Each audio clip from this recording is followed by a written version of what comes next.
Ce document est produit par l'Université Joseph Fourier Grenoble 1 en collaboration avec la région Rhône-Alpes et l'Université numérique francophone des sciences de la santé et du sport. Vous connaissez certainement ce qu'est une cellule, leur morphologie, leur fonction. Nous allons voir maintenant dans ce cours comment les cellules s'organisent entre elles. Et en effet, elles s'assemblent pour former des tissus. Et les tissus eux-mêmes vont s'assembler pour constituer des organes. Mais ça, ce sera envisagé ultérieurement dans les études médicales. Donc nous allons étudier successivement le tissu épithélial, le tissu conjonctif, le tissu adipeux, le tissu cartilagineux et le tissu osseux, puis, dans un deuxième temps, le tissu musculaire, le tissu nerveux et enfin les cellules du sang. Donc cela représente l'ensemble de l'histologie générale. Les épithéliums constituent un groupe de tissus variés, composants spécialisés de nombreux organes. Nous allons passer en revue la classification des épithéliums, la spécialisation membranaire, les systèmes de jonction, et parler du renouvellement des épithéliums, des relations entre épithélium et tissus de soutien, de l'adaptation sécrétoire des cellules et enfin des épithéliums glandulaires. Donc c'est un groupe de tissus variés qui recouvre, revêtent ou bordent la totalité de la surface du corps humain, de ses cavités. Ils forment donc des interfaces entre l'extérieur et l'intérieur de l'organisme et éventuellement entre les différents compartiments biologiques. Ils sont organisés en feuillets d'une ou de plusieurs couches de cellules qui reposent sur une structure que l'on appelle la membrane ou la lame basale qui les sépare du tissu conjonctif sous-jacent. Ce qui est important, et sur lequel j'insisterai, c'est que cette lame basale n'est jamais traversée par les vaisseaux. Donc les épithéliums ne sont jamais vascularisés et donc ils sont dépendants pour leur survie, pour leur fonctionnement des tissus sous-jacents. Ces épithéliums ont des activités très nombreuses. Par exemple, l'absorption, la sécrétion, la protection physique, le maintien de l'intégrité du corps et en fait un même épithélium peut effectuer plusieurs ou voire même toutes ces activités. Leur origine embryologique est assez diverse puisque les trois feuillets embryonnaires sont impliqués. En effet, l'ectoderme donne naissance à l'épiderme et aux annexes de la peau, à la glande mammaire, aux organes d'essence, à l'hypophyse antérieure. L'endoderme donne naissance au tube digestif, à l'appareil respiratoire, au foie, au pancréas, à la vessie, à la thyroïde. Et le mésoderme, le feuillet médian, va donner naissance aux épithéliums constitutifs du rein, de la cortico-surrénale, de l'appareil génital, mais aussi à l'endothélium ou au mésothélium. Les classifications des épithéliums sont basées sur trois critères. Le nombre de couches cellulaires, et à ce moment-là, on parle d'un épithélium simple ou encore unistratifié lorsqu'il n'y a qu'une seule couche, et d'un épithélium stratifié, on dit parfois pluristratifié, lorsqu'il y a plusieurs couches. Le deuxième critère est la forme des cellules les plus externes. Et ces cellules, elles peuvent être pavimenteuses, c'est-à-dire en fait très aplaties, cubiques ou cylindriques. Et le troisième critère est l'existence de spécialisation au niveau des cellules, en particulier l'existence de cils vibratiles, et donc on parlera d'épithélium cilié, mais il peut s'agir aussi de présence de kératine, on parlera d'épithélium kératinisé. On va voir les caractéristiques principales et quelques images concernant ces différents types d'épithélium, en commençant bien sûr par les plus simples, c'est-à-dire les épithéliums unistratifiés. Comme on vient de le dire, ils sont constitués d'une seule couche de cellules et on va toujours les trouver au niveau des surfaces impliquées dans la diffusion, dans l'absorption, dans la sécrétion. En fait, ils sont fragiles et ils ne représentent qu'une faible protection contre une abrasion mécanique. Alors, parmi ces épithéliums simples, il y a l'épithélium pavimenteux simple. Autrefois, on les appelait les épithéliums squameux. Ils sont donc composés de cellules aplaties, de forme irrégulière, dont le noyau fait saillie à la surface. Les cellules sont juxtaposées et forment une sorte de pavage. Ces épithéliums pavimenteux simples sont impliqués dans le transport passif par diffusion ou actif par pinocytose de gaz, de liquide, et donc on va les trouver au niveau d'organes particuliers comme l'alvéole pulmonaire ou dans certaines régions du tube urinifère du rein ou éventuellement au niveau des canaux excréteurs les plus fins ou encore au niveau des parois des capillaires sanguins, ils forment là l'endothélium, ou au niveau du revêtement des cavités pleurales, péricardiques, péritonéales, où ils forment le mésothélium. L'épithélium cubique simple, comme son nom l'indique, est composé d'une seule couche de cellules de hauteur et de largeur à peu près égales. Bon, parfois la forme est un petit peu plus polygonale que cubique, mais toutes ces cellules ont un seul noyau arrondi central, et on va trouver ce type d'épithélium dans des petits canaux excrétoires, par exemple au niveau des glandes salivaires, au niveau du pancréas. L'épithélium cylindrique simple est composé de cellules dont la hauteur dépasse largement la largeur.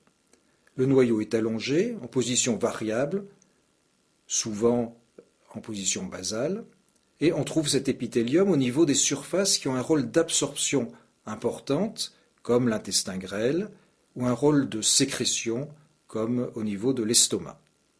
Alors certains épithéliums cylindriques ont une spécialisation particulière puisqu'ils possèdent des cils à la surface du pôle apical, et dans ce cas-là, on va parler d'épithélium simple cilié, où on a donc des cellules cylindriques qui sont juxtaposées avec des cellules non ciliées à activité sécrétoire. On le trouve essentiellement au niveau du tractus génital féminin, au niveau de la trompe. Le dernier des épithéliums simples, unistratifiés, est un épithélium cylindrique que l'on appelle pseudostratifié. En fait, lorsqu'on l'observe, on verra tout à l'heure une image, il semble être constitué de plusieurs couches, parce que les noyaux sont situés à des hauteurs variables. Mais en réalité, toutes les cellules reposent sur la lame basale, simplement certaines sont petites et n'atteignent pas la surface, et d'autres sont plus volumineuses, plus hautes, et atteignent la surface. Et la majorité de ces cellules sont ciliées, d'où le terme qui est utilisé. Alors cet épithélium pseudostratifié cylindrique va se trouver essentiellement au niveau des voies aériennes supérieures, la cavité nasale, la trachée, les bronches, et souvent on lui donne comme nom celui d'épithélium respiratoire. Les épithéliums stratifiés maintenant, ou encore pluristratifiés, eh bien, ils sont caractérisés, comme le nom l'indique, par la présence de deux ou de plusieurs couches cellulaires, et ils assurent essentiellement, mais pas exclusivement, une fonction de protection. En fait, ils sont peu adaptés, parce qu'ils sont épais, aux fonctions d'absorption et de sécrétion, mais quand même certains de ces épithéliums stratifiés sont perméables à l'eau et à d'autres petites molécules. Et donc, on va les classer en fonction de la forme des cellules de la dernière couche, la plus superficielle, puisque les cellules de la couche basale, elles, sont toujours cubiques. L'épithélium stratifié dit pavimenteux. Celui-ci, donc, il est constitué d'un nombre variable d'assises cellulaires, dont la forme varie de la cellule basale cubique à la cellule superficielle qui est aplatie. Les cellules basales se divisent, puis vont migrer vers la surface où elles finissent par dégénérer. Mais au cours de cette migration, elles subissent une maturation, une transformation, puis une dégénérescence. Mais les cellules les plus superficielles restent nucléées. ce tissu résiste bien à l'abrasion, puisque la perte des cellules superficielles ne lèse pas le tissu sous-jacent. Par contre, ce tissu est relativement sensible à la dessiccation. On va le trouver au niveau de la cavité buccale, au niveau du pharynx, de l'œsophage. On le trouve également au niveau du canal anal, du col utérin et du vagin. Et fait caractéristique, dans cet épithélium pavimenteux stratifié, situé donc dans ces différents organes, il n'y a pas d'accumulation de kératine. Au contraire de l'épithélium suivant, qui est toujours un épithélium stratifié, toujours un épithélium pavimenteux, mais qui là va voir s'accumuler dans les cellules de la kératine et on l'appellera donc un épithélium pavimenteux stratifié kératinisant. Ça, c'est une forme particulière qui constitue essentiellement l'épiderme de la peau et qui est adaptée au phénomène constant d'abrasion et de dessiccation. Cet épithélium comporte de multiples couches de cellules qui, au cours de leur maturation et de leur migration vers la surface, accumulent les protéines du cytosquelette qui vont s'agréger, et en particulier donc la kératine. Et cette accumulation va provoquer la disparition des organites intracellulaires, c'est-à-dire que les dernières couches, les plus superficielles, sont faites en réalité de sortes de fantômes cellulaires qui contiennent pratiquement que de la kératine et où les organites intracellulaires, y compris le noyau, ont disparu. Donc on peut le dire que ce sont des squames anucléés. Un autre épithélium stratifié est appelé épithélium cubique stratifié, donc constitué de cellules cubiques ou cylindriques basses. Il est constitué de 2 ou 3 couches de cellules, et en fait on va le voir au niveau des canaux excréteurs des glandes exocrines, en particulier des glandes salivaires. C'est simplement un épithélium qui va conduire par l'intermédiaire de ce canal l'excrétion, mais en lui-même, il n'a pas de rôle d'absorption ou de sécrétion particulier. Enfin, le dernier des épithéliums à décrire, c'est l'épithélium dit transitionnel. C'est une forme spécialisée d'épithélium stratifié que l'on ne voit qu'au niveau des voies urinaires, de l'urtère, de la vessie, de l'urètre. Et il est particulier parce qu'il est capable de s'adapter à de fortes distensions et de résister à la toxicité de l'urine. Donc, quand la vessie est rétractée, cet épithélium est constitué de 4 ou 5 couches de cellules. Les basales sont cubiques, les intermédiaires sont polygonales, et les superficielles sont des grosses cellules arrondies, parfois binucléées. On les appelle parfois les cellules parapluies. Et ce sont ces cellules qui protègent en fait les couches sous-jacentes. Et à l'état distendu, donc quand la vessie est pleine, il ne semble cet épithélium être constitué que de 2 ou 3 couches, et les cellules intermédiaires et les cellules superficielles sont assez aplaties les unes sur les autres. Sur les images qui suivent, on voit à gauche un dessin et à droite une microphoto d'une coupe histologique qui correspond aux divers épithéliums dont on vient de parler. Donc dans la partie haute, il s'agit de l'épithélium cubique simple. On voit les cellules avec cette forme cubique. C'est en fait un canal excréteur d'une glande salivaire. En bas, un épithélium cylindrique, simple toujours, mais cette fois-ci cilié. On remarque au niveau du dessin, au niveau de la lettre C, les cils vibratiles, et ces cils, on les voit de nouveau dans la partie droite de la figure. Vous voyez une structure avec un axe conjonctif, et puis des cellules qui forment un épithélium unistratifié avec, au pôle apical des cellules, des petits prolongements qui correspondent aux cils. Épithélium cylindrique simple, dans la partie haute de la figure. Ici, il n'y a pas de spécialisation particulière au niveau du pôle apical. Vous voyez les cellules comme étant des sortes de structures cylindriques avec le noyau situé à la partie basale de la cellule. Sur le dessin, le trait double bleu qui est à la partie basse de chaque dessin correspond à la lame basale. En dessous, donc dans la moitié inférieure de la figure, dessin et photo d'un épithélium pseudostratifié. C'est toujours un épithélium simple, c'est toujours un épithélium cylindrique, mais vous voyez, c'est surtout net au niveau de la microphoto, que les noyaux paraissent être à des niveaux différents.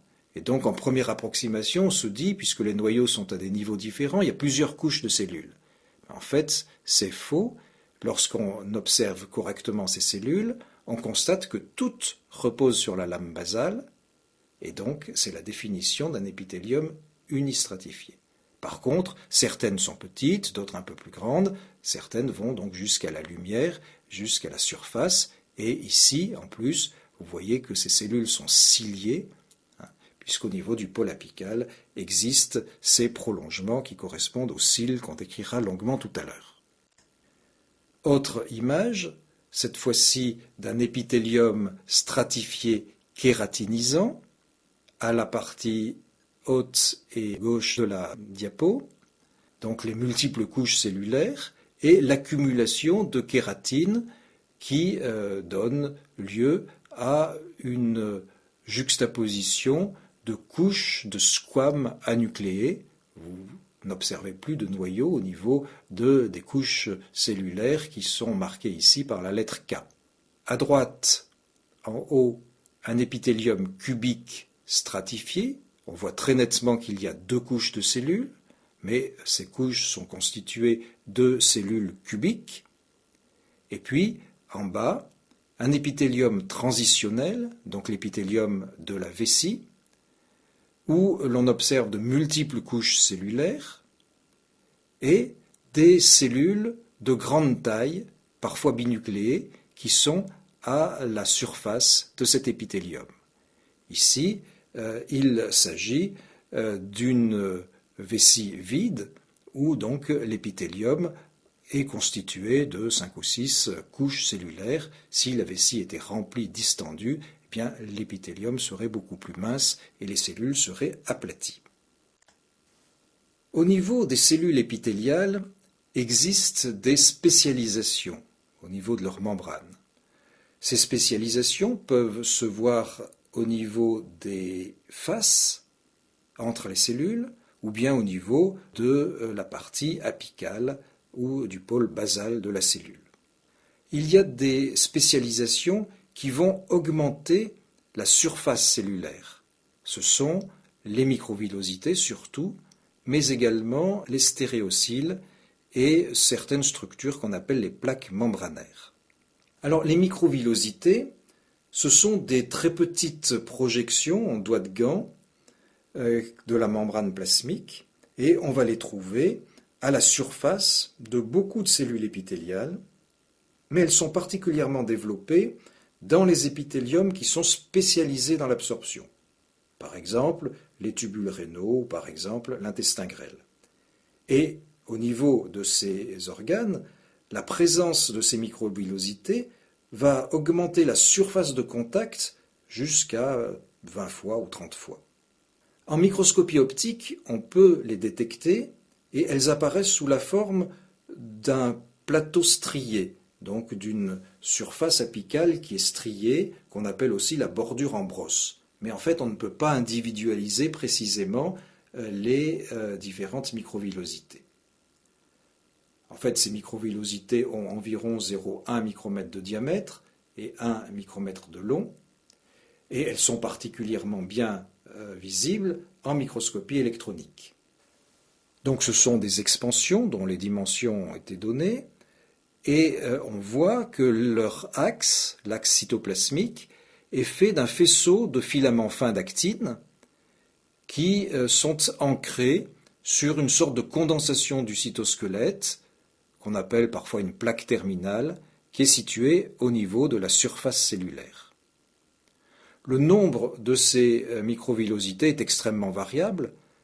Dans les cellules de l'intestin grêle, il peut y en avoir jusqu'à 3000 par cellule.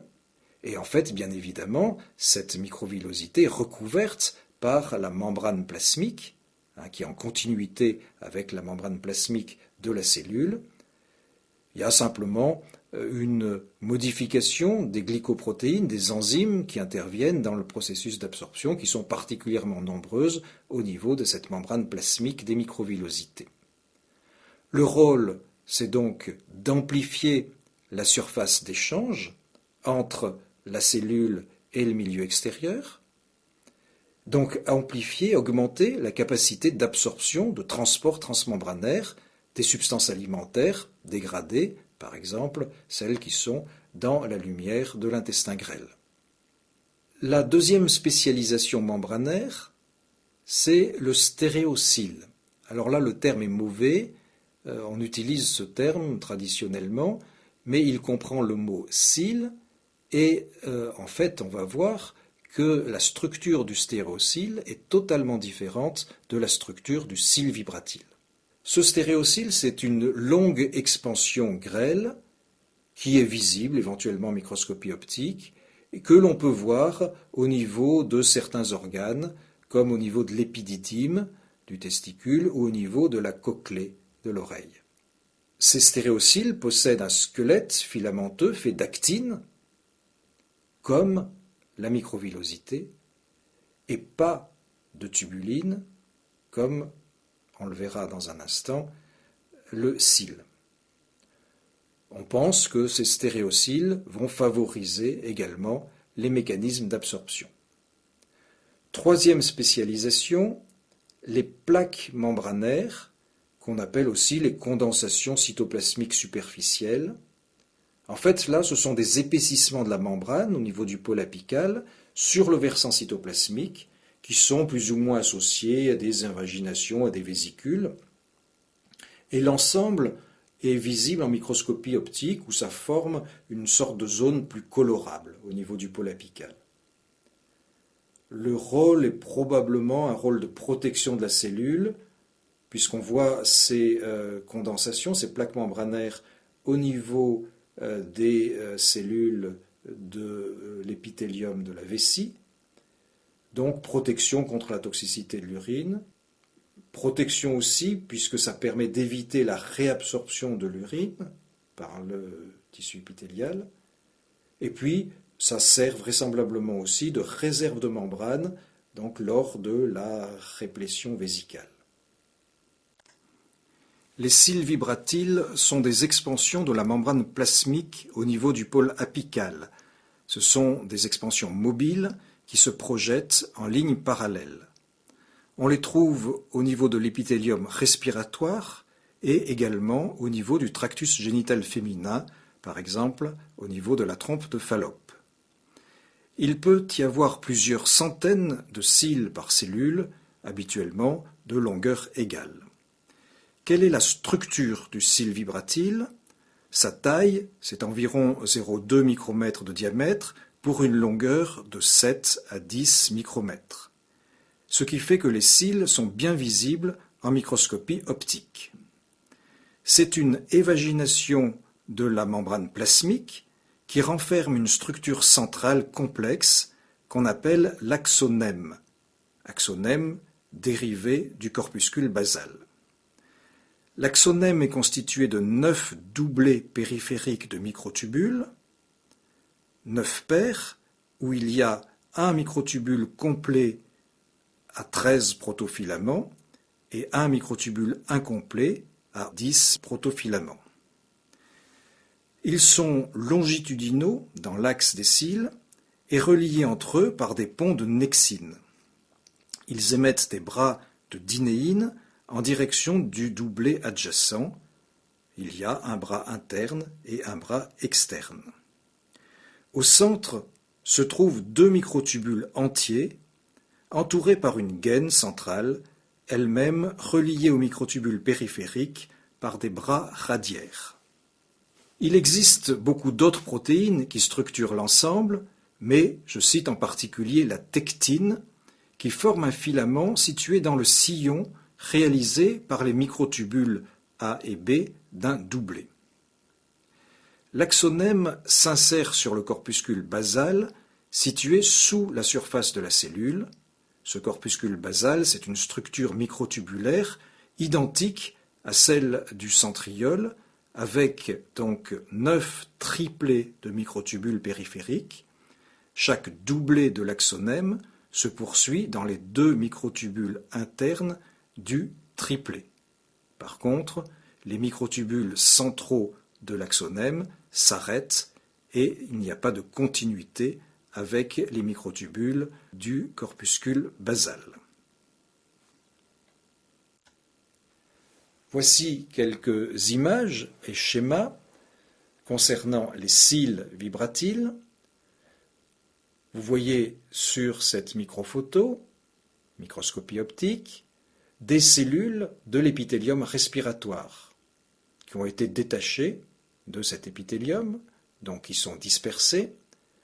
On voit très nettement sur ces cellules leur forme allongée, cylindrique, leur noyau, souvent en position basale, une cellule d'ailleurs a plusieurs noyaux, et puis au pôle apical, vous voyez ces filaments qui partent, qui correspondent aux cils vibratiles. Ici, une schématisation simpliste d'un cil en coupe transversale, et on va retrouver la membrane plasmique tout autour, les 9 doublés, les 2 microtubules centraux et les différentes protéines, dynéine, nexine et les protéines qui vont relier plus ou moins les microtubules centraux aux microtubules périphériques. Un autre schéma qui permet de voir l'insertion de l'axonème au niveau du corpuscule basal. Donc les 2 microtubules du doublé vont se poursuivre avec les 2 microtubules internes du triplet constitutif du corpuscule basal. Sur cette image en microscopie électronique à transmission, on voit des cils vibratiles de l'épithélium respiratoire en coupe longitudinale ou plus ou moins longitudinale en haut, coupe transversale en bas, à droite à un grossissement modeste et à gauche à un plus fort grossissement où on voit de façon très nette les 2 microtubules centraux, les doublés de microtubules périphériques et la membrane plasmique tout autour. Sur cette image en microscopie électronique à balayage, on voit très nettement en haut et à droite un épithélium respiratoire où beaucoup de cellules possèdent des cils vibratiles et d'autres ne sont pas ciliés, sont des cellules à mucus. Ces cils vibratiles sont animés de mouvements. Ce sont des mouvements actifs qui consomment de l'énergie sous forme d'ATP fournie bien évidemment par les mitochondries. Ces mouvements sont synchrones pour une cellule sous forme de vagues successives pour l'épithélium. Le mouvement peut être décomposé en 2 étapes, un battement de poussée et un battement de récupération. En réalité, le mécanisme du battement ciliaire repose sur l'interaction entre la dynéine et la tubuline du doublé voisin sur laquelle elle vient se fixer lors de l'hydrolyse de l'ATP. La mobilisation de la dynéine sur la tubuline entraîne la flexion du doublé et donc du cil et le mouvement. Les conséquences de ces mouvements sont la mobilisation du mucus dans lequel se trouvent bactéries, poussières, mucus qui se trouve au niveau de la surface des cellules de l'épithélium respiratoire, et cette mobilisation va se faire vers le pharynx, ou bien mobilisation de l'ovule, migration donc de l'ovule, de l'ovaire jusqu'à la cavité utérine grâce à cette mobilisation des cils vibratiles.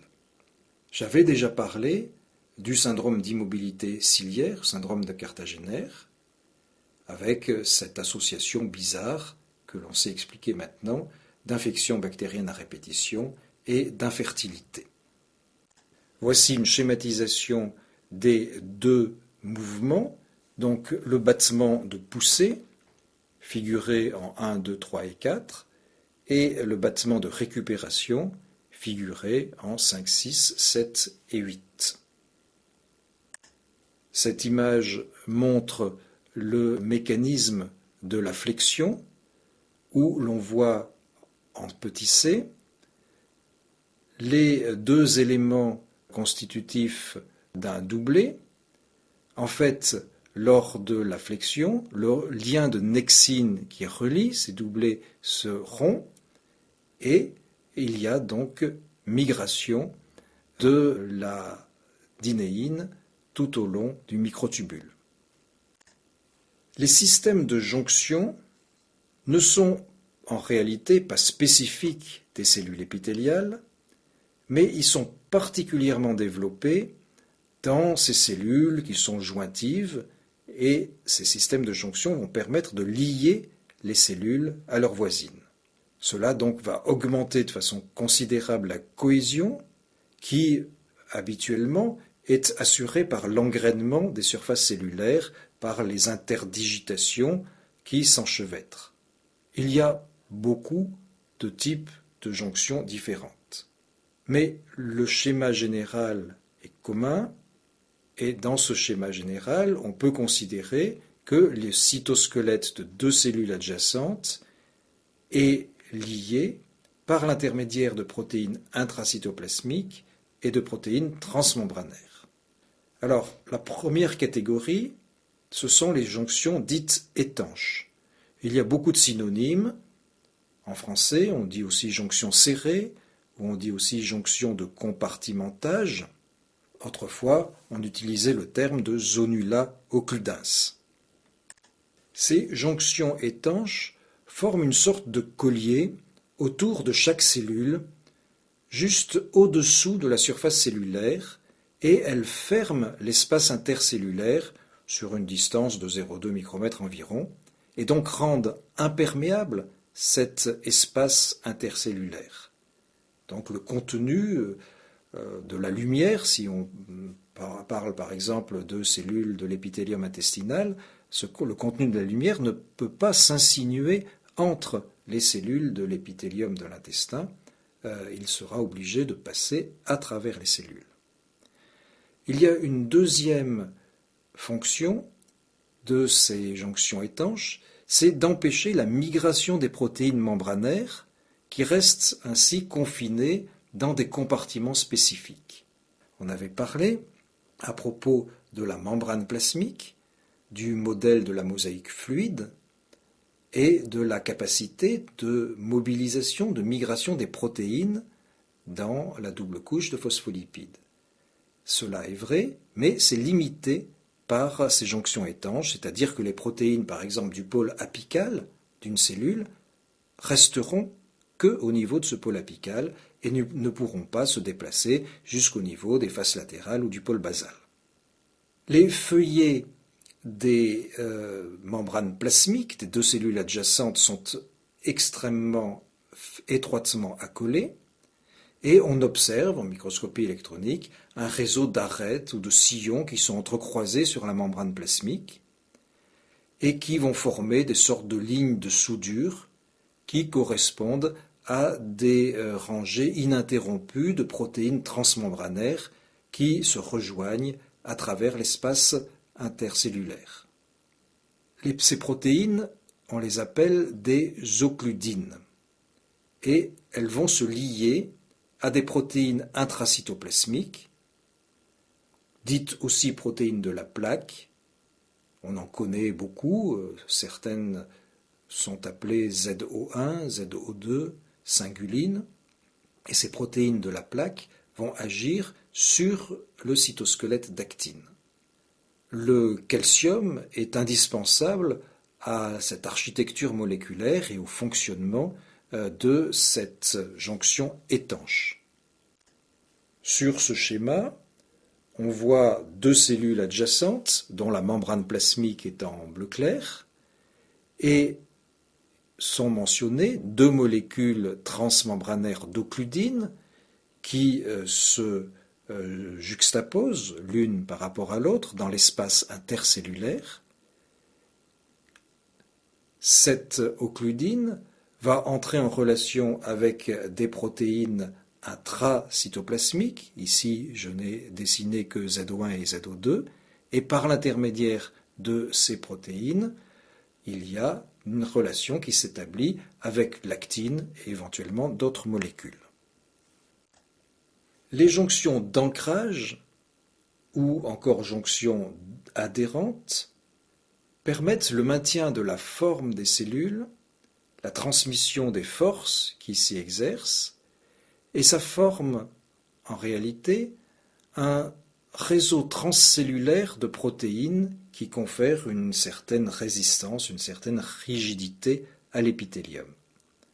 En fait, les éléments du cytosquelette d'une cellule vont être liés au cytosquelette d'une autre cellule, et donc ça va constituer un réseau transcellulaire d'éléments du cytosquelette. Maintien de la forme, transmission des forces, cela se réalise entre 2 cellules adjacentes ou jonction entre une cellule et le tissu conjonctif sous-jacent. Ces jonctions d'ancrage peuvent avoir des formes diverses, soit une forme de pastille, soit une forme continue. Elles peuvent lier les cellules les unes aux autres ou les lier à la matrice extracellulaire, au tissu conjonctif sur lequel ces cellules sont adossées, et leur schéma général répond à une structure relativement simple, c'est-à-dire que le cytosquelette de 2 cellules adjacentes est lié par l'intermédiaire de protéines intracytoplasmiques et de protéines transmembranaires. Et celles-ci, les dernières, les transmembranaires, se lient les unes aux autres.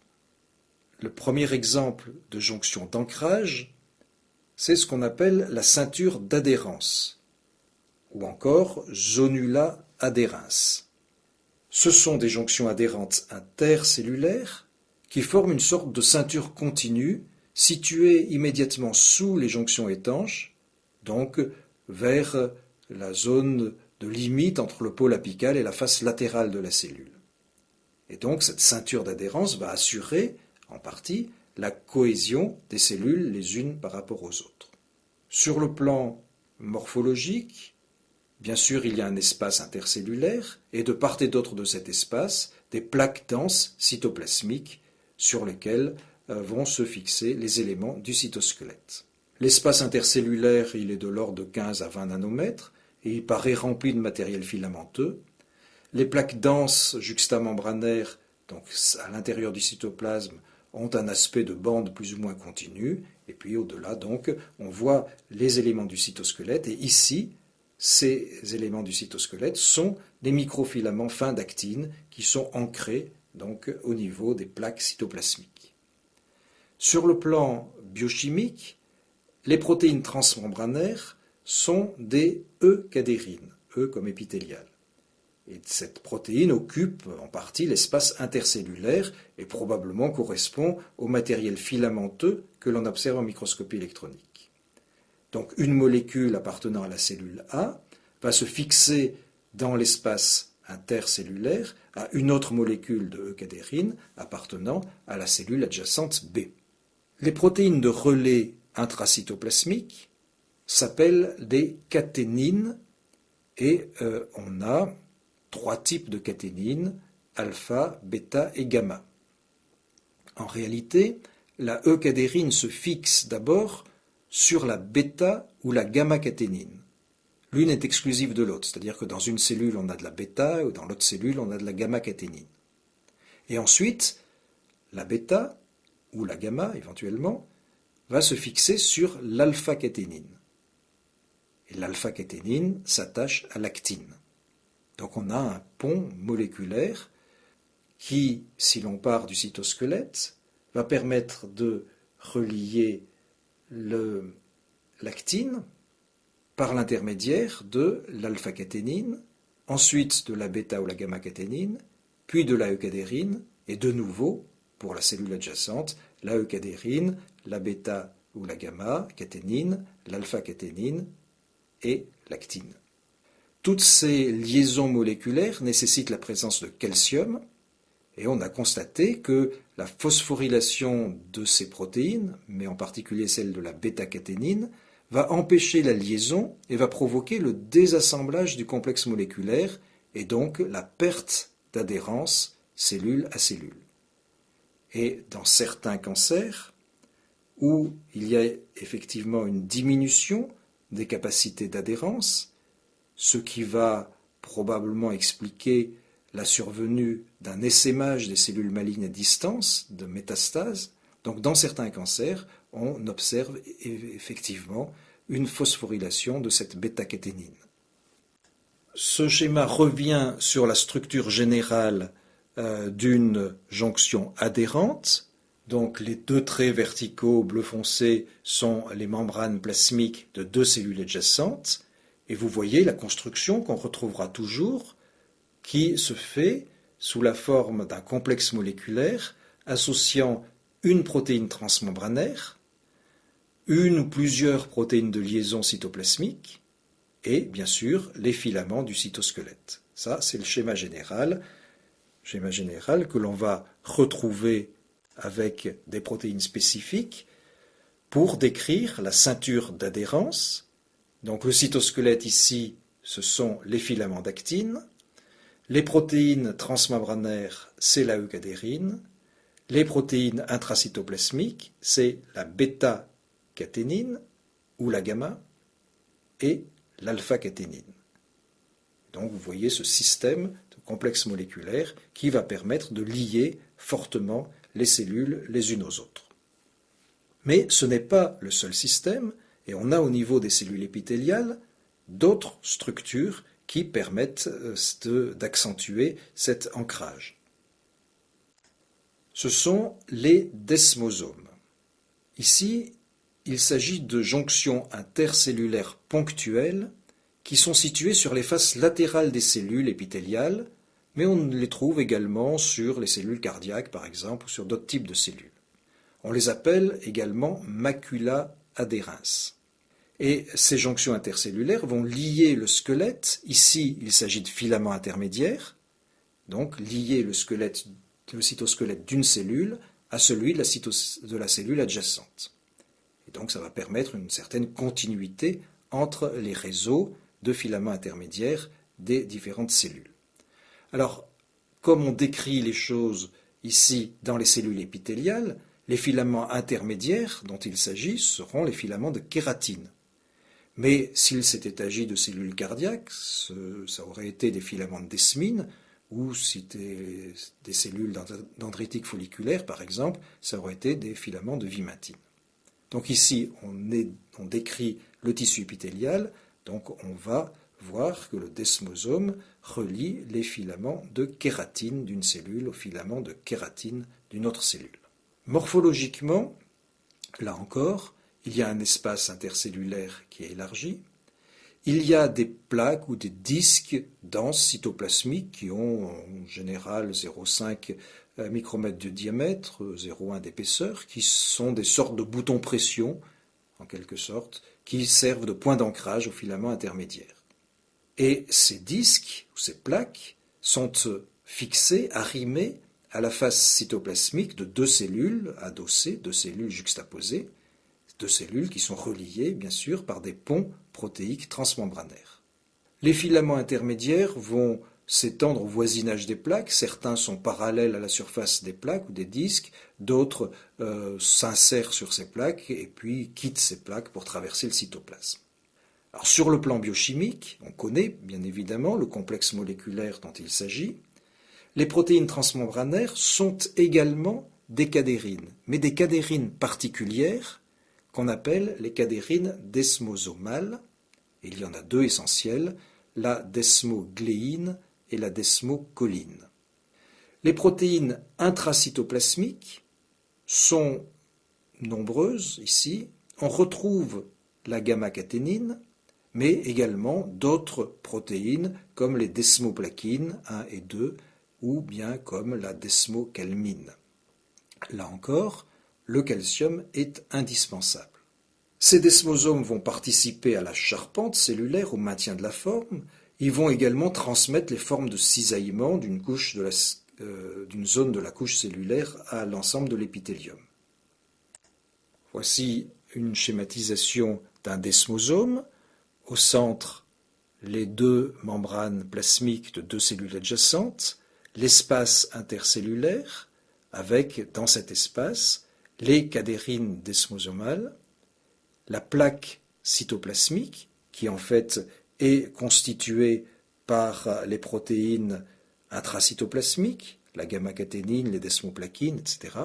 Et puis les filaments intermédiaires, ici dans le tissu épithélial, donc filaments de kératine qui sont adossés, fixés sur les plaques cytoplasmiques. Les points de contact focaux sont une autre catégorie de jonctions d'ancrage. Ils sont situés au niveau de la membrane du pôle basal de la cellule et donc ils vont servir à l'ancrage de la cellule sur le tissu sous-jacent au niveau de la lame basale. Bon, l'aspect morphologique est toujours à peu près le même, c'est-à-dire une sorte de plaque cytoplasmique dense associée à un feutrage fibrillaire. Et il existe, bien sûr, d'un côté les éléments du cytosquelette et de l'autre les protéines filamenteuses de la matrice extracellulaire. La fonction, c'est donc, comme je viens de le dire, l'ancrage des cellules au tissu de soutien, mais également un rôle de transduction de signal par l'intermédiaire de molécules de signalisation. En fait, ces points de contact focaux sont une sorte de relais qui permet aux molécules de la matrice extracellulaire d'agir sur le comportement des cellules. Ce complexe moléculaire qui constitue le point de contact focal est constitué par des protéines transmembranaires. Ici, il s'agit d'intégrines. Les intégrines, c'est une très grande famille de diverses protéines. Et ici, donc, on a des intégrines, des hétérodimères alpha-bêta, qui possèdent un domaine extracellulaire important, une queue cytoplasmique relativement courte. Ces intégrines sont en fait les récepteurs membranaires pour certaines protéines fibreuses de la matrice extracellulaire, comme la fibronectine ou la laminine. En fait, la liaison avec ces protéines de la matrice s'effectue par la reconnaissance d'une séquence spécifique qu'on appelle la séquence RGD, arginine, glycine, acide aspartique, qui est localisée sur la protéine fibreuse, donc sur la fibronectine ou sur la laminine. Les protéines intracytoplasmiques se fixent sur la chaîne bêta de cet hétérodimère alpha-bêta, de l'intégrine, et elles sont, ces protéines intracytoplasmiques, extrêmement nombreuses. Elles forment un réseau très complexe. J'ai cité ici quelques-unes de ces protéines, taline, vinculine, alpha-actinine, tensine, mais il y en a bien d'autres. Et donc, ces protéines intracytoplasmiques, elles, se fixent au cytosquelette d'actine. Donc, ici, la séquence moléculaire, si l'on prend à partir de la cellule, c'est actine, protéines intracytoplasmiques variées, intégrines transmembranaires, en particulier l'alpha-6 bêta-5, mais il peut y en avoir d'autres, et ces protéines filamenteuses du cytosquelette, fibronectine, laminine. Là encore, comme pour les autres, le calcium est absolument indispensable au fonctionnement de ces points de contact focaux. Image du complexe moléculaire constitutif d'un point de contact focal, donc la membrane plasmique, dessinée en vert, les protéines transmembranaires, l'intégrine, sous la forme de cet hétérodimère alpha-bêta, la protéine filamenteuse de la matrice extracellulaire, dessinée sous la forme d'un ovale pointu, c'est la fibronectine, et puis dans la cellule elle-même, donc dans la partie haute de la figure, au-dessus de la membrane plasmique, ici, vous voyez tout un édifice moléculaire complexe qui permet de relier l'intégrine aux filaments d'actine. Filaments d'actine donc, qui sont en rouge-noir, et toutes les autres protéines qui sont dessinées. Et encore là, c'est une simplification de complexes moléculaires réels. Dernier système de jonction d'ancrage, les hémidesmosomes. Ceux-là, ils sont également localisés au niveau du pôle basal de la cellule, et donc ils forment des points de contact, de fixation de la cellule sur la lame basale, sur la matrice extracellulaire du tissu conjonctif sous-jacent. Et donc ils vont augmenter la rigidité des tissus épithéliaux parce qu'ils vont former des ponts entre les filaments intermédiaires de kératine et les protéines de la matrice extracellulaire. Là encore, on voit qu'ils sont constitués d'une plaque cytoplasmique soudée à la surface de la cellule, à la surface de la membrane plasmique. On retrouve comme protéine transmembranaire une intégrine, mais ici une intégrine différente, c'est l'alpha-6 bêta-4, qui est associée à une autre protéine qu'on appelle la BPAG2, BPA pour antigène du pemphigoïde bulleux. Le pemphigoïde bulleux, c'est une maladie de la peau qui se manifeste par des sortes de vésicules. Et donc le pontage entre l'alpha-6 bêta-4 ou la BPAG2 se réalise par des protéines intracytoplasmiques que sont la plectine et le BPAG1. Et ce sont ces deux dernières protéines qui se fixent sur les filaments intermédiaires de kératine. De l'autre côté, donc du côté de la matrice, l'alpha-6 bêta-4 va reconnaître son ligand, il va se fixer sur son ligand, donc ce sont des protéines filamenteuses, comme la laminine, ici une espèce moléculaire un peu particulière, la laminine 5, ou comme d'autres molécules, par exemple l'épiligrine. Là encore, calcium indispensable. Figure schématique d'un hémidesmosome, du moins du complexe moléculaire constitutif de cet hémidesmosome. La membrane plasmique, très noire au centre. Les protéines transmembranaires alpha-6 bêta-4 intégrine et BPAG2. Les protéines de liaison avec le cytosquelette, ici les filaments de kératine, que sont la plectine et la BPAG1. Et puis, de l'autre côté, donc en extracellulaire, du côté de la lame basale, eh bien, il y a les protéines filamenteuses, laminine 5 ou épiligrine, et par leur intermédiaire, les fibres de collagène. Donc, liaison, finalement, entre les fibres de collagène du tissu conjonctif sous-jacent et le cytosquelette de kératine des cellules épithéliales. Sur ce tableau sont rappelées les différentes caractéristiques des types de jonctions d'adhérence. Vous voyez les 4 types de jonctions d'adhérence, ceinture d'adhérence, point de contact focal, desmosome, hémidesmosome.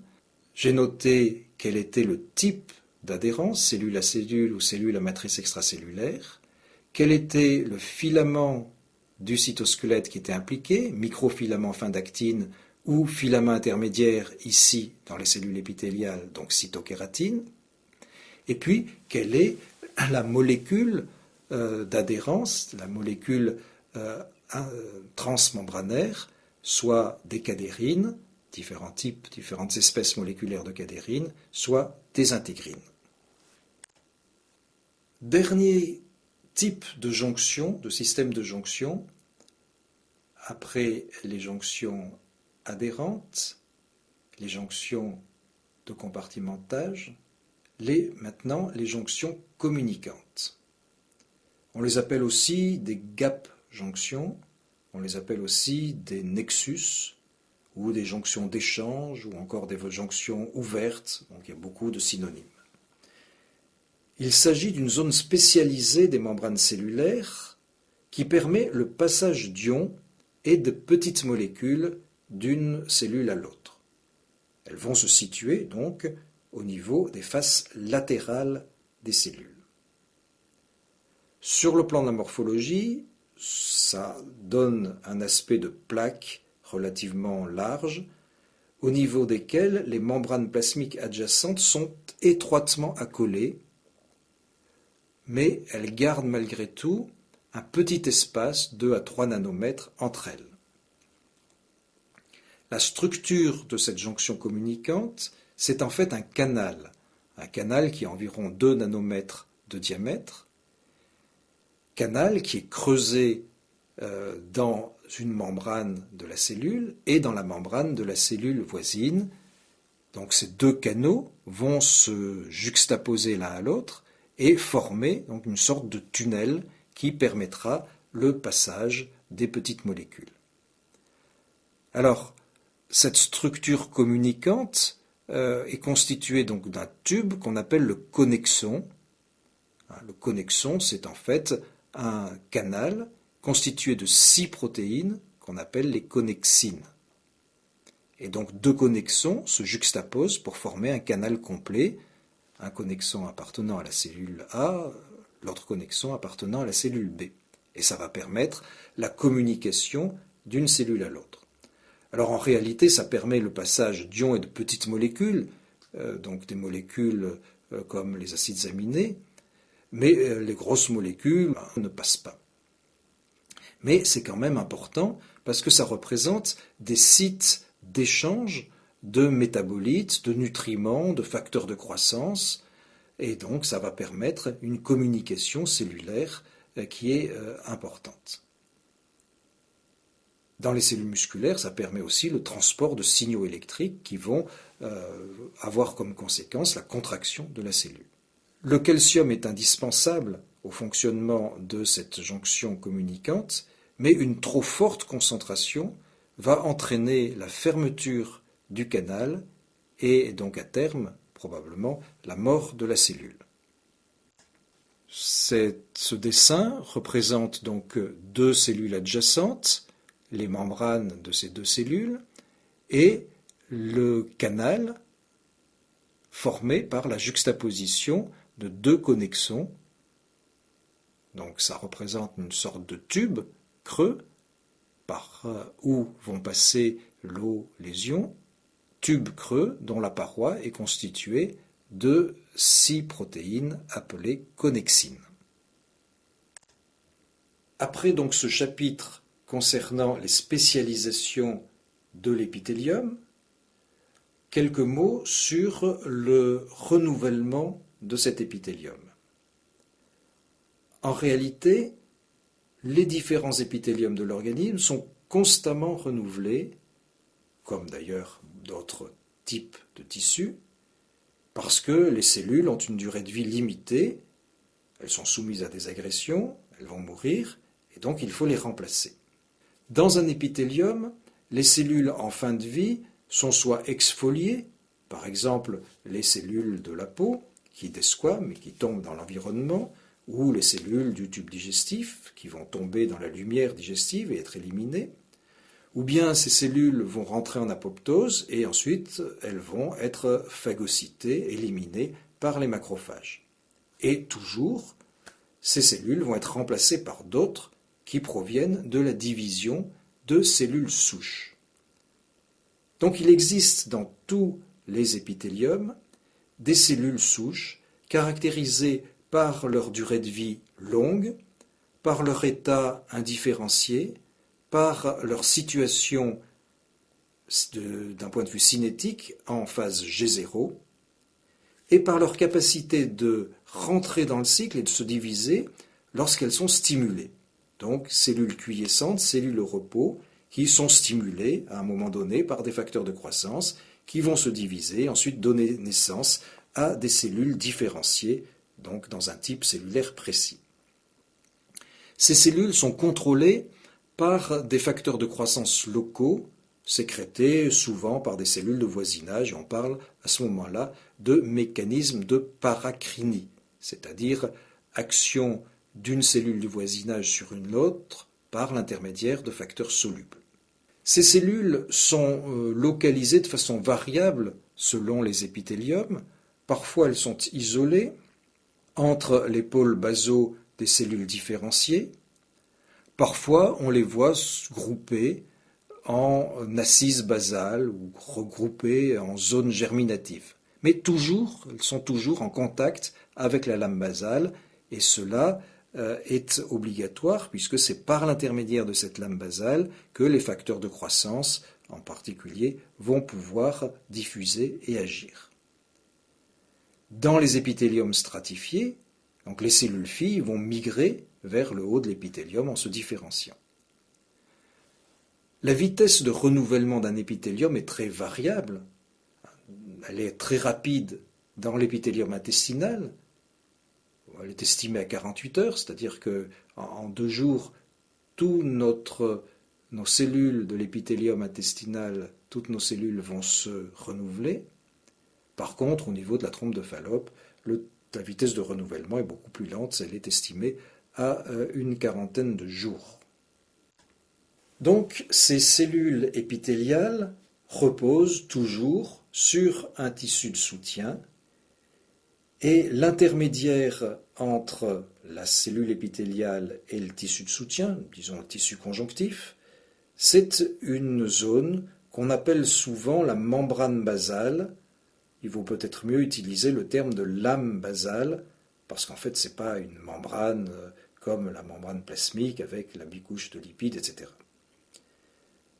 Quelle est la structure de cette lame basale qui laisse passer les terminaisons nerveuses, mais je le redis, qui ne laisse pas passer les vaisseaux? Cette structure, c'est la forme de feuillet qui joue un rôle d'interface donc entre les cellules épithéliales et le tissu de soutien. Et en microscopie électronique, on distingue 3 couches, 3 feuillets. La lamina lucida, comme son nom l'indique, c'est une couche claire. Elle a environ 10 à 50 nanomètres, et celle-ci, elle est en contact avec les cellules épithéliales. Puis il y a une couche dense, lamina densa, de 20 à 300 nanomètres d'épaisseur. Et enfin, une autre couche qu'on appelle la couche lamina fibroreticularis, qui fusionne avec le tissu de soutien. Alors les principaux composants, ce sont des composants du tissu conjonctif, des protéoglycanes, de l'éparane sulfate, du collagène de type 4, des protéines filamenteuses comme la laminine, la fibronectine, l'antactine, donc toutes substances qui sont produites le plus souvent par les fibroblastes, donc les cellules du tissu conjonctif, mais occasionnellement par les cellules épithéliales elles-mêmes.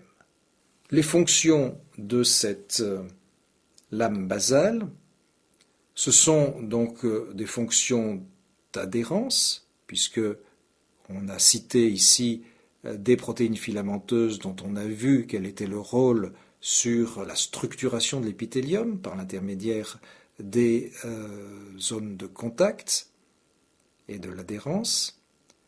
Donc fixation de l'épithélium au tissu de soutien sous-jacent, mais aussi c'est une zone qui est impliquée dans le développement, dans la différenciation de l'épithélium, parce que la membrane basale, la lame basale, permet le passage de différents nutriments, des métabolites, des facteurs de croissance vers les cellules épithéliales. Et, répétons, comme l'épithélium n'est pas vascularisé, ce passage est évidemment capital. Alors cette perméabilité de la membrane basale est en fait régulée. Elle forme, cette lame basale, une sorte de tamis moléculaire qui va retenir les molécules ou au contraire les laisser passer en fonction bien sûr de leur taille, de leur poids moléculaire, de leur charge, de leur forme, mais aussi en fonction de certaines circonstances. Et donc il peut y avoir à un moment donné passage de tel type de molécule et plus tard cette molécule ne pourra pas franchir la lame basale. Cette lame basale laisse passer également des terminaisons nerveuses, mais je répète, pas les vaisseaux. Alors, en pathologie, on a décrit un certain nombre de maladies. Ce sont en général des maladies immunologiques où existe une altération de la lame basale parce qu'il y a des anticorps dirigés contre telle ou telle protéine de la lame basale qui se sont formés, qui vont précipiter, et cela va entraîner une sorte d'épaississement de la lame basale et donc des difficultés d'échange. Et ça va bien évidemment retentir sur la fonction de l'épithélium sous-jacent. C'est par exemple le cas dans une maladie rénale qu'on appelle le syndrome néphrotique. Beaucoup de cellules épithéliales ont une activité de sécrétion. Et en fonction du type de sécrétion, les cellules vont développer tel ou tel organelle ou vont avoir telle ou telle forme. Alors rapidement, on va passer en revue différents types de cellules sécrétrices. Celles qui sécrètent des protéines, alors bien évidemment, elles ont un réticulum endoplasmique granuleux très développé, avec une polarité cellulaire bien distincte. Le réticulum endoplasmique granuleux, il est basal, donc au niveau du pôle basal. Le Golgi forme une sorte de halo supranucléaire, et la zone apicale est remplie de granules qui contiennent les protéines qui sont prêtes à être excrétées par exocytose. En général, dans ces cellules qui sécrètent des protéines, le noyau est volumineux. Les cellules qui sécrètent de la mucine ont un aspect un peu différent. Le réticulum endoplasmique granuleux, il est aussi bien développé. Le Golgi, il est aussi supranucléaire, mais en général, il n'est pas très bien visible.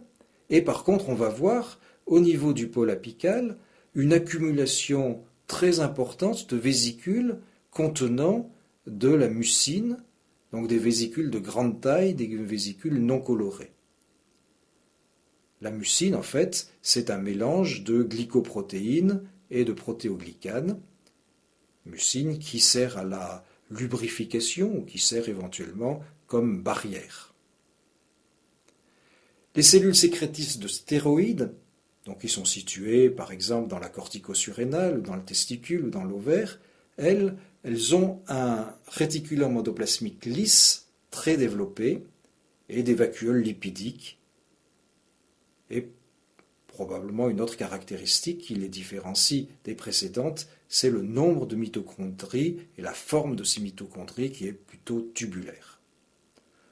Et puis il y a des cellules qui sont spécialisées dans le transport d'ions, qui ont une membrane plasmique plissée, qui ont des jonctions serrées extrêmement développées, qu'on voit donc au niveau de l'intestin, du rein ou éventuellement des glandes sudorales. Deux dessins représentant deux aspects très différents. En haut, une cellule séreuse, donc une cellule qui sécrète des protéines qui sont accumulées dans les grains. Ici, j'ai pris l'exemple d'une cellule du pancréas exocrine, et donc les grains s'appellent les grains de zymogène. Ils vont accumuler une substance qui ensuite sera excrétée.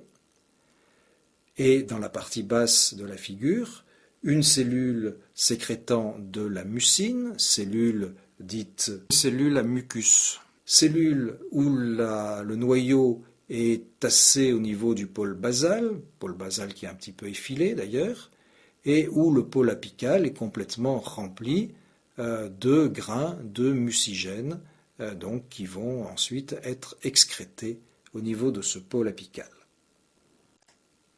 Voyons maintenant les épithéliums glandulaires. Les glandes sont des formations dont le tissu épithélial est presque complètement composé de cellules à activité sécrétoire.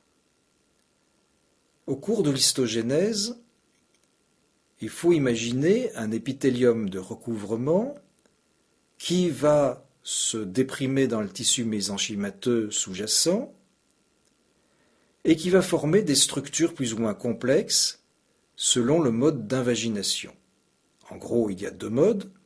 Ou bien la glande va maintenir le contact avec la surface et les produits qui sont élaborés, qui sont sécrétés par ces cellules glandulaires, seront évacués par un canal excréteur vers la lumière, et ça va constituer une glande exocrine. Ou bien la glande ne maintient pas le contact avec l'épithélium de surface, Donc le système glandulaire n'aura plus de contact avec la lumière du viscère. Les cellules glandulaires vont s'organiser en fonction de la vascularisation, elles seront arrangées en cordons ou en follicules, et cela va constituer une glande endocrine. Ici, les sécrétions vont être déversées dans le sang, et donc le lieu d'action peut être très éloigné du lieu de sécrétion, puisque l'acheminement va se faire par le sang dans tous les territoires de l'organisme. Les cellules glandulaires sont entourées par du tissu conjonctif. Mais ce tissu conjonctif n'a pas qu'un rôle d'emballage, il a aussi un rôle trophique, et bien évidemment, c'est lui qui apporte la vascularisation, et cela est absolument capital, puisque ça permet la nutrition, la respiration des cellules qui s'effectuent au travers des lames basales. Les glandes exocrines, donc elles peuvent être décrites de multiples façons, mais globalement, l'organisation générale, c'est qu'une glande exocrine est constituée de deux composants épithéliaux principaux, les unités sécrétoires, donc qui sont des groupes de cellules spécialisées dans la synthèse, l'excrétion de certaines substances, et puis le canal excréteur qui va conduire la sécrétion jusqu'au niveau de l'extérieur de l'organisme, par exemple dans une glande sudoripare, ou au niveau d'une cavité dans l'organisme, par exemple le pancréas exocrine. Les cellules de la paroi des canaux peuvent, au moins les cellules les plus proches de l'unité sécrétoire, peuvent contribuer à la sécrétion, mais c'est en général peu important. Donc on va classer les glandes exocrines selon différents systèmes. On peut les classer selon l'organisation du système excréteur, c'est-à-dire le canal excréteur. Et on parle de glandes simples si le canal excréteur est unique, non ramifié. Ou on parle de glandes composées si le canal excréteur est constitué de nombreuses branches, chaque branche draine un territoire sécrétant. Alors les canaux les plus proches des zones de sécrétion ont un tout petit calibre, et puis ces canaux de petit calibre se jettent dans des canaux de calibre un peu plus important, avec un épithélium bas, puis des canaux encore un peu plus importants, avec un épithélium prismatique. Quand la glande a atteint un volume relativement important, les zones sécrétoires peuvent être séparées en territoires distincts, on appelle ça des lobules, et cette séparation elle est le fait de cloisons conjonctives qui partent en général d'une capsule qui entoure la glande. On parle alors de glandes lobulées. Et donc à ce moment-là, les canaux excréteurs sont soit intralobulaires, puis ils sont interlobulaires. On peut classer également ces glandes exocrines selon la forme du parenchyme sécrétoire. On parle à ce moment-là de glandes acineuses, c'est-à-dire que l'élément fonctionnel, l'élément de base, c'est l'acinus. Donc c'est une forme de grain de raisin avec un canal excréteur fin, un épithélium unistratifié. Et donc une association de plusieurs de ces grains de raisin, de plusieurs de ces acinies. C'est par exemple la parotide, glande salivaire. Mais on a également des glandes tubuleuses où le territoire sécrétant, c'est plus une sorte de sphère, mais c'est un tube plus ou moins allongé, plus ou moins contourné, avec une lumière centrale bordée par un épithélium unistratifié. Et ces glandes tubuleuses, on va les trouver au niveau de l'intestin, sous la forme de glandes de Libercune, on va les trouver au niveau du duodénum, sous la forme de glandes de Brunner, qui sont ramifiées, qui sont contournées. Alors bien évidemment, on peut avoir une combinaison des deux, et donc des glandes tubulo-acineuses. Donc, en fait, c'est un tube dont le fond se dilate en acinus. La dernière catégorie, ce sont les glandes alvéolaires, qui en fait ressemblent à la glande acineuse, mais en plus irrégulier. Voici quelques schématisations de l'histogénèse des glandes, exocrines ou endocrines. Donc on a un épithélium de surface, et de tissus conjonctifs sous-jacents.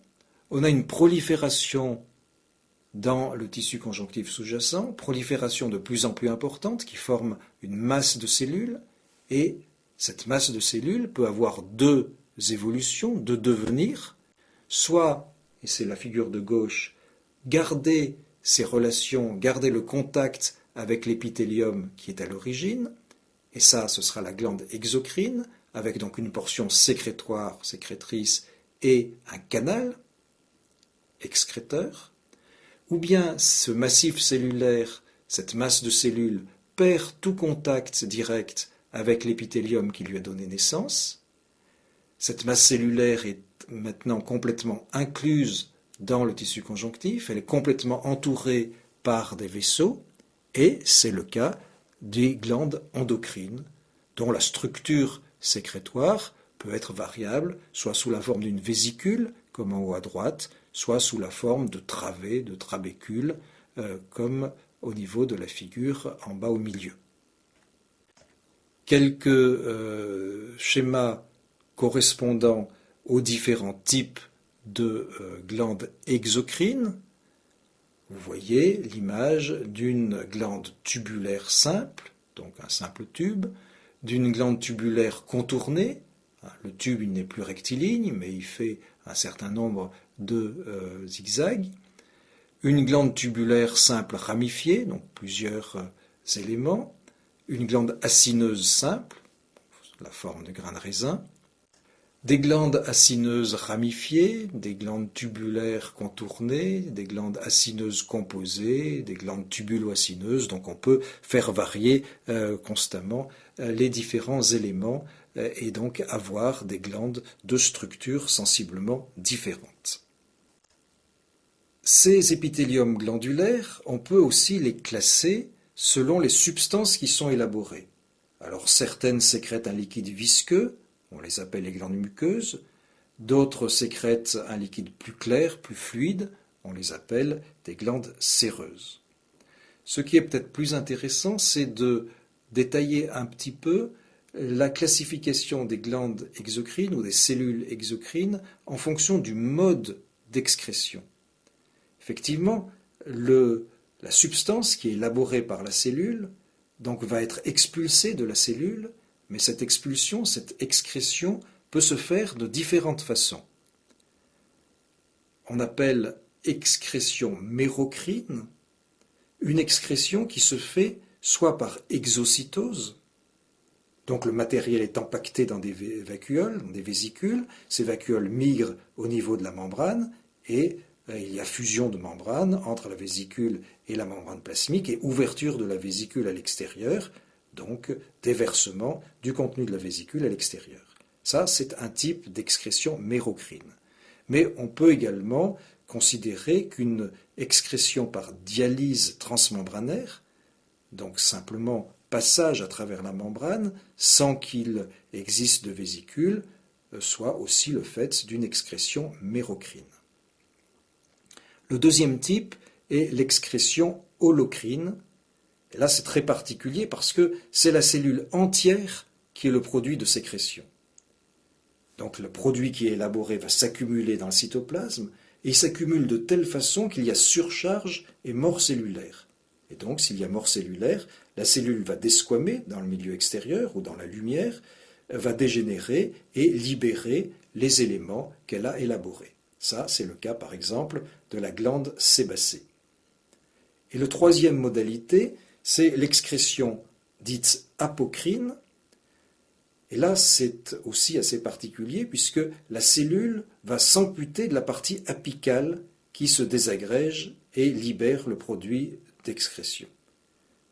En fait, ce qui est élaboré s'accumule au niveau du pôle apical, déforme ce pôle apical, fait bomber en quelque sorte dans la lumière le pôle apical et, à un moment donné, donc ce pôle apical se rompt, s'ampute et va partir dans la lumière et se dégénérer, se dégrader et dans la lumière. C'est le cas, par exemple, des glandes sudoripares ou de la glande mammaire. Cette sécrétion exocrine est régulée et il y a plusieurs éléments qui interviennent. Les cellules myoépithéliales. Effectivement, dans certaines glandes exocrines, il y a autour des régions de sécrétion des cellules contractiles, donc qui sont situées en général entre la cellule sécrétoire et la lame basale. Ce sont les cellules myoépithéliales, donc des cellules qui ont à la fois des caractères épithéliales et des caractères de cellules musculaires, donc elles peuvent se contracter, par un mécanisme d'ailleurs analogue à celui des cellules musculaires lisses. On les voit très bien, ces cellules myoépithéliales, au niveau de l'épithélium de la glande mammaire qui constitue les canaux galactophores. Elles forment pratiquement une deuxième couche discontinue de cellules et dans cet organe, dans la glande mammaire, la contraction des cellules myoépithéliales est sous la dépendance d'une hormone qui s'appelle l'ocytocine. Il y a pour toutes ces cellules qui constituent les glandes exocrines une sorte de cycle. La sécrétion n'est pas un processus continu. En fait, il va y avoir, dans un premier temps, une étape de mise en charge où la cellule devient turgescente, montre tous les aspects d'une cellule à activité de synthèse importante, donc un réticulum endoplasmique granuleux volumineux, Golgi de même, beaucoup de mitochondries. À ce moment-là, donc, les acides aminés sont captés au niveau du pôle basal et puis sont utilisés par la machinerie cellulaire. Ensuite, il y a une phase d'excrétion, donc par exocytose par exemple, et les grains de sécrétion vont disparaître, et puis une phase de repos, où la cellule va reconstituer ses organites. Alors cette phase de repos, elle est tout à fait bien caractérisée et visible lors de la sécrétion apocrine, puisque cette phase de repos permet la reconstitution, en quelque sorte, de la cellule qui a été, vous vous en souvenez, amputée de sa partie apicale. Cette sécrétion est régulée donc par, la plupart du temps, un contrôle nerveux associé ou non à un contrôle hormonal. Contrôle nerveux, ce sont les fibres du système neurovégétatif qui traversent la lame basale et qui vont en contact avec les cellules, donc ils vont apporter des informations à ces cellules. Le contrôle hormonal, bien ça dépend un petit peu de la cellule en cause, mais par exemple au niveau pancréatique, la cellule pancréatique va excréter ce qu'elle a fabriqué lorsqu'elle est stimulée par la gastrine qui vient de l'estomac, ou la sécrétine qui vient du duodénum. Donc, à la fois une régulation nerveuse, une régulation hormonale, l'un ou l'autre, ou les deux. Les glandes endocrines, ce sont des groupements de cellules sécrétoires dépourvues de système canalaire. Donc ça, on l'a déjà dit, les produits de sécrétion sont déversés directement dans la circulation sanguine. Les capillaires sont très nombreux à proximité des éléments sécrétoires, et ces produits de sécrétion sont appelés des hormones, sont des messagers chimiques qui sont transportés vers les cellules cibles, et la plupart du temps, ces cellules cibles sont éloignées du lieu d'élaboration. La structure générale des glandes endocrines, c'est beaucoup plus simple parce qu'il n'y a pas de canal excréteur. Donc les cellules sécrétrices sont organisées autour des capillaires, en contact intime avec eux. Ce sont des capillaires fenêtrés, des capillaires à pores, et les cellules sécrétoires sont organisées en cordons ou en îlots séparés par des capillaires. La plupart des cellules endocrines stockent un petit peu les produits d'élaboration.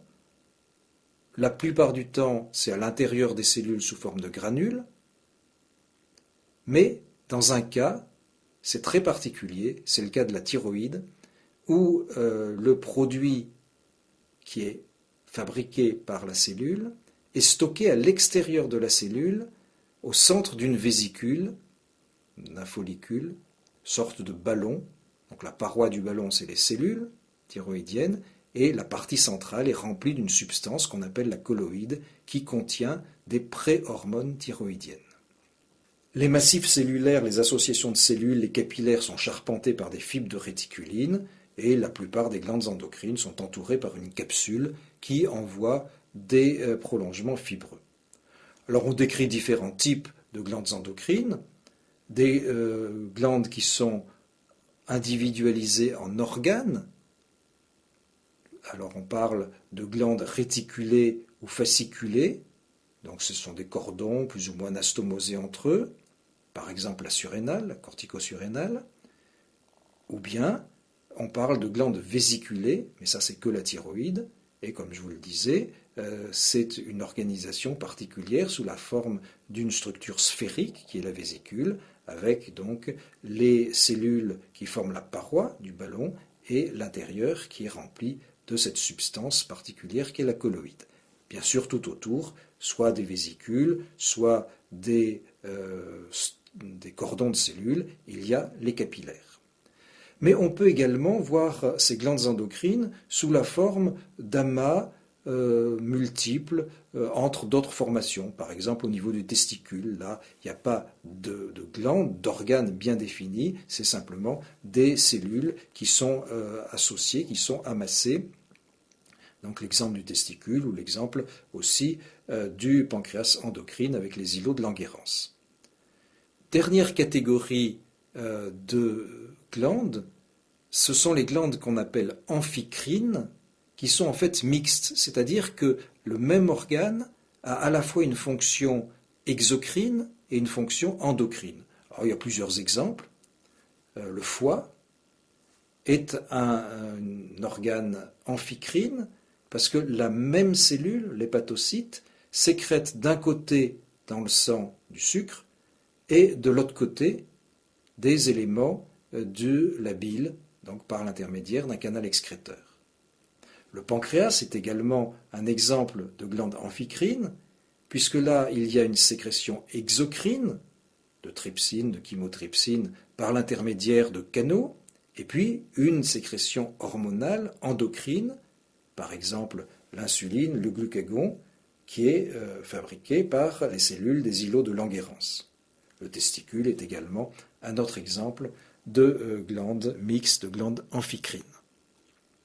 Je reviens sur quelques éléments qui ont été dits précédemment. Ici, il s'agit des différentes modalités d'excrétion, de sécrétion des cellules. Donc, modalité mérocrine, apocrine, holocrine. Donc, mérocrine, c'est la dialyse transmembranaire ou l'exocytose, en haut à gauche.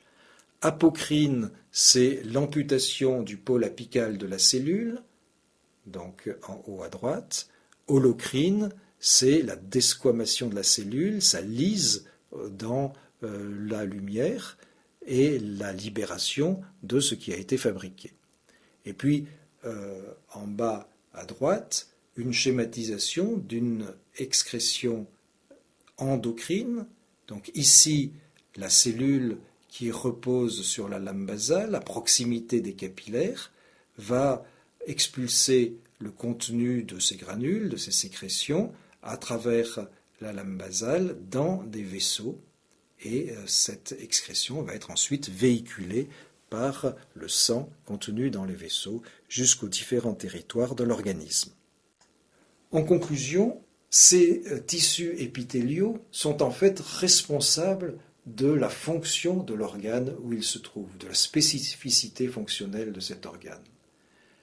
Ces tissus épithéliaux sont impliqués dans de très nombreuses activités, mais rappelons que ces tissus épithéliaux ne sont jamais vascularisés et donc dépendent pour leur fonctionnement, pour leur vie, des tissus sous-jacents et de cette lame basale qui sépare en quelque sorte le tissu sous-jacent de l'épithélium.